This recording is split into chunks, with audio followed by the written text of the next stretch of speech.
ভাই তোর কিছু লাগবে নাকি? দে সিগারেটের পয়সাটা দে। তুই সিগারেট পয়সা পাস? ও ভাই আমার পয়সাটা দে।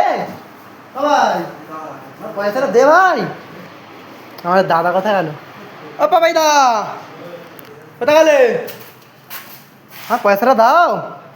হ্যালো গাইস, এখানে এখানে গাইজ এখানে সবাই সবার কাছে টাকা পায়। কার কাছে 12 টাকা, কার কাছে 15 টাকা, কে দুটো সিগারেটের দাম পায়, সবাই নানা রকম টাকা পায়। এখন আমি গাইজের কাছ থেকে 20 টাকা পাই, আমাকে দেয় না। দুটো সিগারেটের দাম ওটা আমি দিয়ে দেবো গাইজ। এর কাছে আমি প্রচুর টাকা পাই, দিচ্ছে না।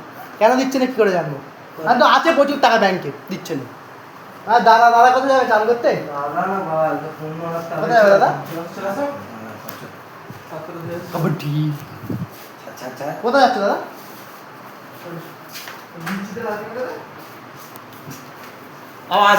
কোথায় যাচ্ছ দাদা? পালিয়ে যাচ্ছে তোমার মিস্ত্রি। দাদা কোথায় যাচ্ছ? কে ফোন করেছে? হ্যালো বলো। দাদার বউ ফোন করেছে। দাদার বউ আর দাদা একসঙ্গে একই বাথরুমে হাগে, একই থালায় খায়, এটাই হচ্ছে আমার দাদার ঐতিহ্য। চললুম।